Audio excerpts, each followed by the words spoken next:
Assalamualaikum warahmatullahi wabarakatuh. Hai semua, apa kabar? Ibu harapkan Ananda semua sehat selalu. Stay at home, jaga kebersihan, dan jaga kesehatan. Hari ini kita akan belajar biologi. Biologi selalu di hati. Materi kita pada hari ini adalah tentang sistem gerak. Pada materi sistem gerak ini, kita akan mempelajari yang pertama, gerak pada manusia, yang kedua, gerak pada hewan, yang ketiga, gerak pada tumbuhan, dan yang keempat, gerak benda. Nanti Bu Septi akan menjelaskan materi ini satu persatu ya. Tapi pada pertemuan yang pertama ini, Bu Septi hanya akan menjelaskan tentang materi gerak pada manusia. Selamat menyaksikan. Perhatikan gambar. Berdasarkan gambar, aktivitas apakah yang menunjukkan ciri-ciri makhluk hidup? Yaps, benar sekali, bergerak. Salah satu ciri dari makhluk hidup itu adalah bergerak. Kira-kira apa ya yang dimaksud dengan bergerak? Bergerak adalah kegiatan yang menyebabkan terjadinya perpindahan posisi, tempat, kedudukan, dan juga arah. Nah, gerak ini dapat kita bedakan menjadi dua jenis, yaitu gerak aktif dan gerak pasif. Apa sih Bu bedanya antara gerak aktif dan gerak pasif ini? Gerak aktif adalah gerak yang menyebabkan objek mengalami perpindahan posisi atau tempat. Gerak aktif ini biasanya terjadi pada manusia, pada hewan. Sedangkan gerak pasif adalah gerak yang tidak menyebabkan objek mengalami perpindahan posisi, tetapi hanya mengalami perpindahan arah. Gerak pasif ini terjadi pada tumbuhan. Ayo perhatikan gambarnya. Manusia dan kuda itu akan mengalami perpindahan gerak. Sedangkan bunga matahari hanya akan mengalami perpindahan arah. Perpindahan tempat atau kedudukan yang dialami oleh kuda dan manusia merupakan gerak aktif. Sedangkan perpindahan arah yang terjadi pada bunga matahari merupakan gerak pasif. Ibu rasa sampai di sini Ananda paham ya, apa bedanya antara gerak aktif dan gerak pasif.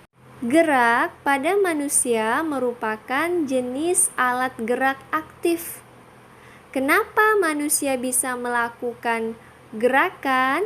Karena tubuh manusia disusun oleh alat gerak yang berupa otot dan tulang, di mana otot disebut sebagai alat gerak aktif dan tulang disebut sebagai alat gerak pasif.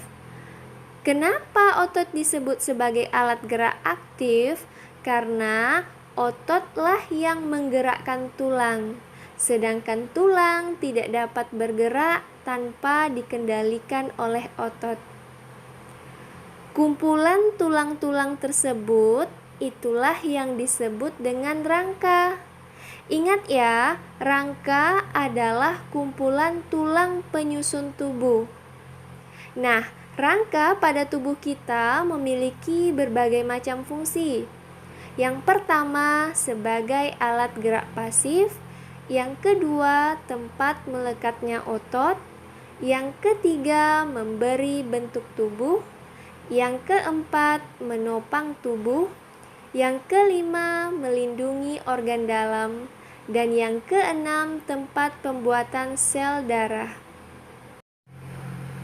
Jenis rangka berdasarkan fungsinya dapat kita bedakan menjadi dua bagian.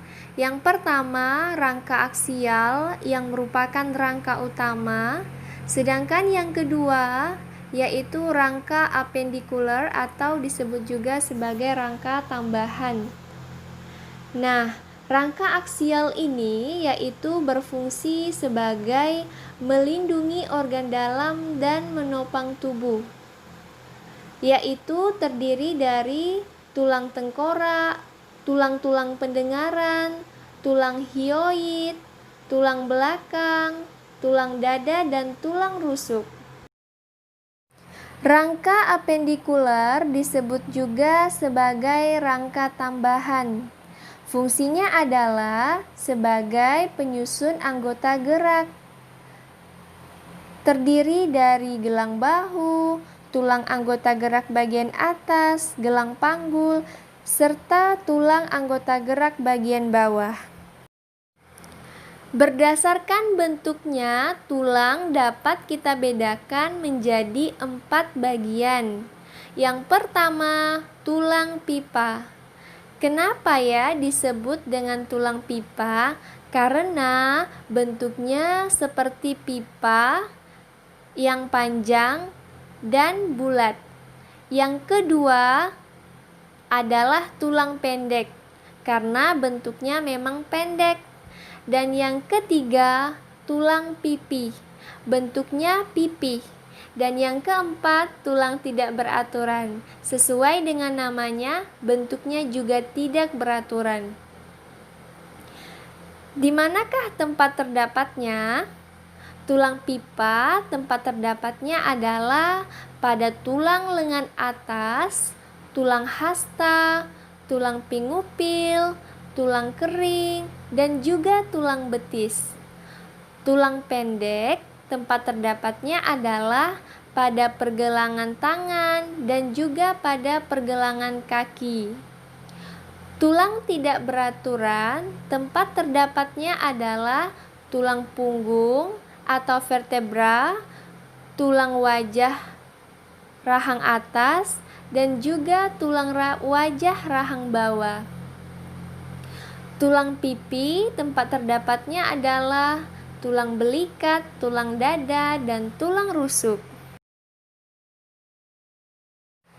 Jenis tulang berdasarkan sel penyusunnya dapat kita bedakan menjadi dua macam. Yang pertama, tulang keras atau yang disebut juga dengan osteon. Yang kedua, tulang rawan atau yang disebut juga dengan kartilago. Tulang keras ini ciri-cirinya adalah yang pertama, tersusun atas sel-sel tulang keras atau yang disebut juga dengan osteosit. Yang kedua, matriksnya mengandung kadar kolagen sedikit tetapi kalsiumnya tinggi. Yang ketiga, bersifat keras. Contohnya terdapat pada tulang betis. Lalu tulang rawan ciri-cirinya adalah yang pertama, tersusun atas sel-sel tulang rawan yaitu kondroblast, kondrosit. Yang kedua, matriksnya disebut kondrin yang mengandung kadar kolagen tinggi tetapi kalsiumnya sedikit. Yang ketiga, bersifat lentur dan elastis. Dan yang keempat, contohnya terdapat pada daun telinga dan cuping hidung. Demikian pembelajaran kita pada hari ini. Jika kamu punya pertanyaan, silahkan ketik di komentar. Pada video selanjutnya, Ibu akan menjelaskan materi tentang sendi dan otot. Klik like dan subscribe jika kamu merasa video ini bermanfaat. Jangan lupa aktifkan tombol loncengnya agar kamu tidak ketinggalan video selanjutnya. Tetap jaga kesehatan, jaga kebersihan, stay at home, sampai jumpa, bye-bye.